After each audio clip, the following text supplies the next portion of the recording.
Hey, what's up, traders? Hopefully, you guys are having a great freaking weekend. So far, everything's looking good. Cool. All right. Let's get started here then with this market breakdown. Again, it's always been a minute since I've been on here. But either way, I'm here to provide some value, and hopefully, some of you guys can walk away a little bit more knowledgeable, or just having something on your watch list for the week, right? The whole point here is to just give you and provide some names here that you can look at throughout the week and see if there's some good plays either for Monday or for just the coming up next few weeks, right? I mean, next few days. Well, you guys, I always start with the 4 hour. This is the one time frame that I always trade on. Of course, I look at the weekly. I really have no reason to look at it right now. All I know is that, since this downtrend, like we talked about last time, we broke down, came get that retest and just rally base rally again. And we're heading into another resistance level. And I'm calling it resistance because supply is usually an area of interest where it consolidates for quite some time and it creates a base and then it rejects the downside. In this case, we haven't seen that. We just see some resistance here with some aggressive sell-offs. There wasn't a lot of basing out. So no supply zone was really created until probably like this little area right here. So we're literally right below it at that 4,600 level, right? Right now we're at 4,530, and we just been blasting up ever since, and it's been fun. Okay, all the bears have their fun when we drop down, and now all the bulls are finally coming into the market, and they're taking control of some of the names in the market in general. And yes, they missed a lot of the moves back up, but at least they're getting a piece of it, and that's kind of all that really matters, right? So now we're heading to this level where we have some resistance all year. Basically, we've been trending from let me see, yeah, 38. I'm just gonna say 39, from 39 to 45, 50. Just to keep some whole numbers here. And we've been bullish ever since. We've had some aggressive movements in between intradays. We've had the FOMC, the Fed speaking about things, and just some economical issues and things like that. But regardless of all that's happening, the overall reaction and trend has been bullish. Okay, intraday, yes, the news reactions do drop down, but at the end result, like the end result of everything is just bullish. Okay, there's no denying that. There's no going up against that because what you see here is an uptrend. I don't know how else to put that, right? So regardless of all that, regardless of the uptrend, regardless of the news and the catalyst, regardless of what's going on, what we really want to do is look at the charts in general and kind of figure out where we're at. This market offers opportunity for both up and downside um, ways to make money. Okay, so a lot of people like to trade the bearish, a lot of people like to trade the bullish side of the market. So you can trade both sides. You can literally play both sides and still come out successful, no matter what kind of trend you're in. Me myself, to be honest and fair with you guys, I played during this downtrend. I played a lot of calls. There was times where I scalped SPX puts, and I made some good money on those. But like overall, I kept buying a lot of dips here and kept looking for reversals. And all these green candles that you see, I was part of those reversals. And yes, I would get stopped out when I would try to buy the dip, but I knew that we were on a downtrend. I knew that this thing was dropping on down. Even some of my team members in my lifetime group were saying like, "Hey, that's not a dip buy. You should be in puts." And yes, I understand the risk. So either way, I stopped out and I called it a day. And then when we would have those green candles, I would be part of them. So I traded the bullish side on the downtrend and uh, scalped SPX puts down the way, and of course did some puts here and there, but not all the time. That is not my type of style. My type of style is grabbing the call plays and swing plays that I can, you know, trade to the upside and watch those reversals happen in the market and become very good at what I do. So as you guys can see, I'm still here. I haven't gone anywhere. I haven't quit. I'm still trading.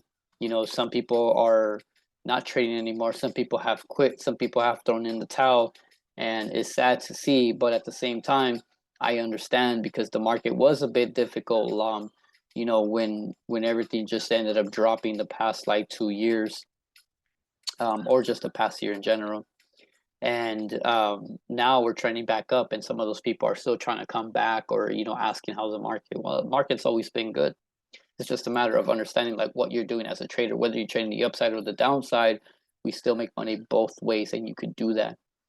Like I said, me personally, I just prefer to trade the upside. Doesn't mean that I won't trade the downside either. Okay, there's opportunity both ways. But anyways, this market is looking good still. I really don't see um, a lot of reason to short just yet. Okay, and by that, what I mean by that is not to expect a full-on downtrend like this is gonna break, right? If this were to ever break, I personally would be short right here, down below this candle body at 43.83. As you guys can see, we're way above that. We're far off of it. We're probably like 100 points away or 200. So from here, this is where I would trade to the downside for the retest of this specifically. Okay, if we were to see any type of downtrend, that's what I would expect: a break of this level, the 43.90, or just the 4400 in general, and to drop it back down to this 42, which would be the most amazing dip buy that we could see, the most amazing retest, right? Of course, only for the bullish side if the market is healthy around that time. I mean, if we ever get that dip buy, right? I'm not saying that that's going to happen in the next week, but that's just where I would short. I wouldn't short up here because what I'm doing is I would be going against the trend. Right now, you come on, guys, like this is an uptrend. Okay, there's no denying that. So keep trading that uptrend until you get stopped out. If you get stopped out, then that's okay. You can always re-enter the next day for a short on the retest, right? But yeah, I guess that's just my input on that. But either way, so what I have here, guys, is the expected moves for the week, right? Most of you guys have never used the expected moves of the week on the futures, and this is very, very important to understand the move for ES. So basically, like what you do here. Let me just move this out the way. All right, so you go to the trade tab, and all you really do is on Sunday, which is today, right before market opens, you go to the not fourth, 5. So 5 basically meaning that Friday expiration is this number right here in this parentheses, 54.62. You're just gonna grab that number 54. Okay, forget the 0.60, forget the point, whatever it is, 0.30, 0.20, and round off 54. Okay, 54 whole number. So you grab that number, and that is the expected move for the week. So basically what that's saying is that the market makers, or just the contracts in general, in the options chain is expecting a $50 move. The $50 move is way down here, okay? And then the upside is here. How do you use this? Well, let's just say Monday and Tuesday come around, right? Monday we come red, and we close right here like at 45. And then we drop some more the next day, and we hit this level. At this point, if it's Monday and Tuesday, we still have Wednesday, Thursday, and Friday to come back up in general and to just hit this point over here. Does it have to hit that? The answer is no. Okay, as long as it hits this point, and if it breaks down below, it's probably going to drop down lower. But it'll, by the end of the week, by Friday, it'll probably come back inside somehow, some way. Okay, now I'm not going to get too much into detail, but these are the expected moves for the week. If you guys really just want me to make a video on this specifically, I definitely can. But I want to show you guys the move of ES this week in general, because there's a lot of earnings coming up. There's Tesla and there's Netflix, and there's a couple of banks that are going to report as well. So that's going to set the tone for a lot of the earnings coming up this quarter. And remember, because the economy is so messed up, because there's a lot of companies that are still struggling in general, it's a question as to if this company is going to continue to hold their gains, if this company is going to have positive guidance. On top of that, beat their earning numbers, and just do great things. Okay, so with that, we as traders, we really don't know what's going to happen. So whether we choose a side up or down, we're either going to be wrong or we're going to be right. and that's going to be considered a lotto, a gamble. Okay, so whatever you decide to do, that's totally up to you. Have fun with it, enjoy it. If you don't want to gamble, then don't gamble, call it a day, and you'll be good, right? Just remember that earnings is 100% a gamble. I don't care what anybody says out there or however they break it down. If they don't know the company personally, then they have no idea what's going on. Okay, you can say a million things as to why you believe something is going to go up or down, but that is not going to matter because earnings reports and earnings reactions are, you know, two different things. And whether we gap up or gap down, we don't know. Okay, like I said, 100% gamble. When everybody else tell you something different, then um, ask them if they know the owner of that specific stock. Okay. But yeah. But anyways, what I'm expecting here for this week is very, very simple. I'm gonna use 4540, right? I'm gonna use 4540 for upside movements, and I'm gonna use wherever the pre-market is, right? So I don't know where we're gonna open right now. I don't know where we're gonna open pre-markets.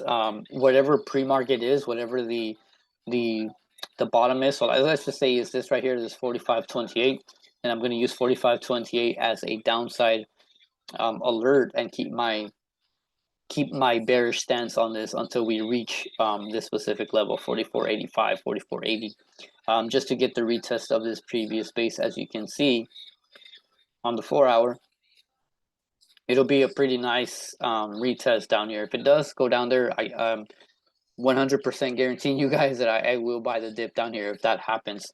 Right now, I'm in a meta short, but we'll get to it right now. So I'm hoping that the market does drop just a little bit and just kind of trends down Monday and Tuesday. So Wednesday, Thursday, Friday, I can catch the dip right back up if that were to happen, and if that the bullish sentiment continues. Okay, again, it doesn't have to, guys. I mean, this thing can just stay anywhere in between these levels, and just kind of range bound, I guess. And you know, you're gonna hear traders call it chop city, you know, a bunch of chop and not understanding that there's no direction or whatever. But no matter what, by the end of the week, we should hit 45.90 or 45.83 down here. Okay, so remember those two levels. By the end of the week, we should hit one of those two. Whether we hit it on Tuesday, Wednesday, Thursday, or Friday, I don't know, but it will hit it. Okay. But that's expected moves, and definitely keep you guys in mind on how to make another video based on this. All right. But anyways, I got a few tickers that I want to show you guys, you know, to keep on your radar, whether you want to trade it or not. So that's totally up to you guys. Um, it's all, I guess it's just all up to you guys. Well, the first one is going to be PayPal. First and foremost, if you guys know me, you guys know that I'm already in lead positions. Most people don't believe in the company. Most people think that this company is trash. And yes, it's kind of questionable. I can tell you guys that much. It's questionable. But the chart pattern is not questionable anymore. To me, this is a falling wedge, and I'm going to be adding to my position this coming week if we get the retest. Now, this is a falling wedge on the weekly time frame, and this can take weeks and months for it to develop. Okay, this is not going to happen overnight. This thing can go back all the way to this 120 by the end of the year, and that's kind of amazing because let's just say you hold for the next 4 months, right? 5 months, 6 months. You'd be sitting pretty nice if you enter a contract here. Yes, the percentage will be a little low, but at least you'll be able to trade this all the way to 120 and say, hey, like I was able to hold this to 120 by the end of the year. And you can just throw in a nice chunk of change on here and enjoy it when you come back by the end of the year, right? That would be pretty nice. But anyways, how does a falling wedge play out? So the falling wedge normally plays out on the break above and then the retest. Okay, so I'm expecting this week to have a retest, right? So that's where this is where we're at right now. So I'm just showing you guys a close up, right? I actually broke this down with somebody earlier today. Anyways, this is a base right here that I would love to get above. Right now we closed up inside. We closed above this trend line. So I'm expecting a nice dip by around 70. I hope that it drops here, right? Let's just say we get a nice red candle here. If we get a red candle this week, I'm buying some more and I'm adding to my position. I'm probably going to add, you know, a little bit heavier than I should, and then ride it through earnings. I believe that they're going to have a great earnings. Does my opinion really matter? No. Does my opinion matter of the value of the company? Of course not. It's just something that I personally see, and if you see it too, then good for you. You know, enter at your own risk. I will personally still be in it, and I will be holding some more, and I will continue to trade alongside to PayPal moving forward. As long as this candle holds, the retest holds, as long as we're above 70, I'm good to go. The 72 all the way to 76 can potentially hit. If anything, it might just go a little bit higher. Earnings might do something crazy and just drive it all the way to 90. You never know, okay? But again, it's something that I believe in. It's something that I'm willing to put my money on and take that risk as a trade. And as a trader, believing in the pattern in itself and the value that it is based on its price point, okay? So anyway, so I'm going to go here on the 4 hour now. I'm going to show you where I'm going to day trade this. It's very, very simple. I'm going to wait till we either drop to 70 or hold above 72. If we are above 72, I don't care what price we are at. I'm going to buy it and make sure that I ride it all the way into 76 this week. Okay. Like I said, if we don't get that drop on Monday or Tuesday and we are above 72, I'm buying this. I am buying this. Okay. I don't know how much more clear I can do, be or say when it comes to that 72. 72, I'm long. Below 72, I'm waiting for 70. Plain and simple. Okay. So you guys have fun with this. You guys figure out the other levels if you guys want. But as soon as you guys go green, trail it every 50 cents, every dollar. Make sure that you're green on your contracts. Okay. But yeah, that's PayPal. Okay. Hopefully you guys continue to watch that name. Okay. The next one's going to be Disney. Still on the 4 hour right here. So another trade that's very simple for me. I think the 88 is going to be a dip buy level for me. So if it drops here on Monday, I think I'm going to buy the 88 and then just stop out like 50 cents below, which in this case would be like about 87.50. It may seem like a lot to you guys, but if you guys buy time on your contracts, the percentage won't be as damaging as most people would think, right? They would say the weekly contracts will lose more value than the contracts that have more time. Okay, so that's kind of like what it is. So I'm gonna write it from 88 all the way to potentially 90 or even 89.50. That's what I plan on doing with Disney, okay? And yes, I'm in leaps on this one as well. I have 90 calls and I have 110 calls for like 2024. Okay, so I believe in these two companies and I see a lot of value where they should be going in the next few months, right? The next one is going to be MU. I really like this because it's a clear chart, as you guys can see. Here was your resistance. Here was the flag that was created, pushed up, retest, retest, retest, retest, retest. And here's a retest that finally broke, came inside, and we build pressure right here. We did break above on Friday, but it got rejected. So if this can just hold 64 or even 64.50, I will go long and ride it all the way to 66, 67, 68, however far it wants to go. That's kind of what I'm looking for MU. Okay, very simple. Below that, I don't want to short it. I don't care for shorting it. I just care more for the long side because I know that it's building pressure below a previous resistance and a previous demand. So whether this turns to demand or whether it turns and continues to be resistance, then I won't trade the downside. I'll be trading the upside. Okay. So that's the level I'm going to have 64.50 or 64. I am long. Below it, you should be shorting it down to the bottom of like 62, even 60. Okay. The next one is going to be HD. I like this one because HD is one of those tickers where you got to be very careful. It's very high risk. The spreads are wide. So if you're trading weeklies, be careful on your fills. The minute you enter, you might be red and you may go red if there's a candle that goes against you. The reason I like this is because all the craziness that's happening in between, we're in the same area again. The difference here is that we actually have a nice trend. You may think it's not nice, but it is compared to like the previous trends in itself. So for this one on Monday, I'm going to use the pre-market wherever the pre-market is. I'm going to do break above or break below. That's how I'm going to trade HD. Keep it very simple. I'm going to grab the 320s or the 322s and just ride it for the rest of the week. But I do like HD. I think the Dow is the one that's going to be breaking out pretty soon because it's the only future that hasn't broken out just yet. Okay. Let's go look at another one, which is Nike. This setup here is similar to the one that I just pointed out, MU. There you go. So we're like in the middle of nowhere, right? So we're kind of just basing out here, and like I almost want to say it's a flag. I want to say it's a base, but to be safe, I want to go long at 109. Okay. You can definitely enter at 108 to 109. I think that'll be a pretty good move, but I'm gonna give it a couple of days to develop and build a base here. I don't want to be below 108 for sure. So I'm just putting this on your radar, guys. Okay. If this thing started breaking about 108, 109, then I'm gonna start looking for a nice uptrend. Nike is a slow mover, so don't expect huge moves. Expect it more of a swing trade, where you got to be just a little bit extra patient. Okay. Apple, nice uptrend as you can see.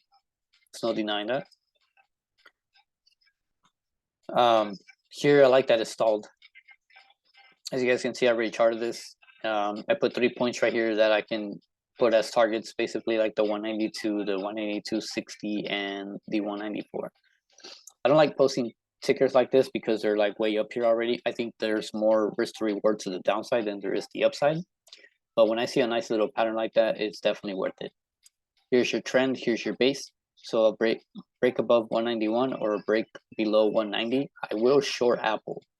I think this is the perfect thing to be shorting because it's not high risk. A lot of people trade this. It's very liquid. It's not that expensive.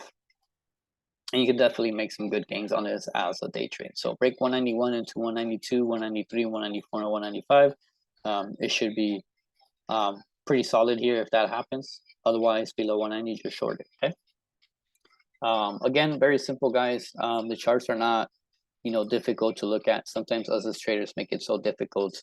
And all we got to really do is use the pre-market levels to guide us and use the 4-hour time frame candle bodies and the wicks as targets to make things happen. Enter your trades with confidence. Enter with what you believe in and what you see value in. Okay. But last name that I want to talk about is Tesla. I personally like Tesla. Oh, sorry. You know what? Let's do Meta because there's a lot of people talking about Meta. Okay. Now I'm on the 4-hour, guys. All right. I'm not charting this anyway. This right here is a channel. Okay. It's a channel to the upside, just like everything else has been. This has been trending up ever since we hit that 88. From the 88 to the 316. That's a pretty intense move. Okay. Every earnings has been going up, and we have another earnings coming up as well. The thing about this is what I want to tell you guys is the channel that's going up, the trend that's going up. A lot of times when the ticker breaks above a channel, it tends to snap back inside of its channel, whether it creates a base inside or whether it creates rejection and we start, dropping on down, then, that so be it. But for now, the way that it broke above, it's going to come back down and retest this specific level. And hopefully we come by the end of the week to 300. That is my target by the end of the week for Meta. Because I don't think buying it up here for calls makes sense. I think the risk to reward for this name going into earnings makes more sense to just let it cool off, let it drop down very slowly. And, if somebody wants to buy calls, then, buy it like at 290 or at 280, by the time we get to earnings and then write it up. If that's somebody that's going to believe in that name, or just take puts and then just write it all the way down, because some people, I believe they're seeing it as a rising wedge, but like, I really don't see a rising wedge anywhere. Whether they say the daily, I don't see it. It's, I mean, it might be. Let me see. No. Yeah, I don't see it. So whoever's posting that, I guess good luck to you if you're in puts, because no matter what, like I guess we're on the same page, right? We're on the same page, knowing that the risk to reward to the downside is a lot better than it is to the upside. So whoever's out there posting that, good for you. Hopefully you and I both come out in the green, because I am in puts. I took a weekly contract. I didn't go too heavy. I don't think going too heavy on this one just makes sense. Because again, still, if you look at the bigger picture, this trend in general is still upwards, and there's nothing that says that it's coming on down just yet. There is no base build that has broken and retested and dropped down yet. So for me, there is no confirmation whatsoever for a downtrend, okay? But I'm expecting, of course, this one to drop back down to this 300 or even 298, okay? That is my target by the end of the week, guys. So hopefully it does hit this. If it doesn't, then you guys are going to know that I'm going to get stopped out. I will stop out around 312. I entered right at the close. So just to be clear, where I entered on Friday, I entered on this candle right here. Okay, that red candle, that's where I entered. I saw the break of that 310. I saw the break of, you know, this basically small support from the past, from the pre-market and the previous day and the top of this here. So I took the put play. Okay, so I'm gonna use 312 or whatever the pre-market is as a stop loss. So hopefully this goes in my favor, and hopefully, you know, whoever has that rising wedge place puts, and then this thing, you know, collapses or whatever. But whatever it is, whatever happens, right? That's why we take these trades. We manage our risk, we respect our stop losses, and we trade what we see value in, right? So here's Tesla. To be honest with you guys, I personally think we're probably gonna hit 300. That's just my opinion. No technical analysis, no breakdowns on this, nothing on this, okay? Because it doesn't matter. I just personally think we're just gonna hit 300. Like, that's my thought process. This chart is still bullish as well. Some people don't like Tesla. They're saying that it should be at a double digits, but unfortunately it's not, and this thing is just trending on up. And, you know, to be honest, like I said, it's a growing company. No matter how you see it, no matter what your bias is, it's a growing company. Like, yes, I think Elon Musk lost a lot of money when it came to the tweet thing, but in general, people are still buying Teslas, guys, and they're more than just a Tesla car company. They do a lot more stuff. So go do your due diligence on, you know, Tesla company in itself. So if this thing drops on down, you know, the next couple of days, I would definitely grab a call position on that specific day. And I'm going to grab 300 calls. That's what I'm telling you guys. That's going to be my lotto for the week. Whether it hits or not, then I guess I won't know till that happens, right? If it does, good. If it doesn't, well, at least I put my money where my mouth is, right? So if you guys see me on the day of earnings, go ahead, feel free and tag me and ask me if I'm in it. I'm going to probably tell you yes that I'm in it, okay? It's going to be the 300 call, weekly contract, okay? But yeah, guys, market's still looking good. I honestly would rather see a pullback versus a pump. I think a pullback is very much well needed. You know, especially after banks reporting. I think the market just needs a red candle somewhere where, you know, we can buy the dip at and just, you know, respect the trends in itself and for it to be healthy, because right now the way that it's moving, it's not all that great, okay? Me as a bullish trader, I can tell you honestly that the risk to reward for calls right now is not that great, and I would rather be in some puts right now on specific names like Nvidia and Meta. Those names have just been, you know, blowing through the roof nonstop, and as much as I want to catch that top, like, you can never guess the top. You just got to find a reason, an excuse for that pattern to be created, and for that thing to drop, retest, and then drop and continue down. Until then, we're just kind of, you know, playing puts just because we think it's too high or whatever. But, you know, again, if you're a trader who plays the puts, you know, enjoy it. If you're a trader who plays calls, enjoy it. Just make sure you respect your stop loss, okay? But that's all I got for you guys. Be careful this week. There's some earnings on Netflix. I believe Tesla's gonna have that earnings. Some banks are gonna have earnings. So, you know, be aware that there's a lot going on. Okay, be wise with what you're trading, and watch that IV if it's going crazy high or, you know, super low. And have a good week, to be honest, guys. If you guys need any help with anything, you guys want to look at different charts next week, if you guys need different study material, you guys want me to make a video on something specifically, let me know. either tag me in the chat in Conservative Collectors or just tag me on Instagram, Chef's Table Zones. It's that simple, guys. Okay. Other than that, you guys enjoy your weekend. I'll see you in the chat if you guys are in Conservative Collectors. Feel free to DM me, tag me, like I said, I don't know, whatever, you send an owl, you send me a letter or whatever you guys got to do. But y'all have a good weekend and stay green. Peace.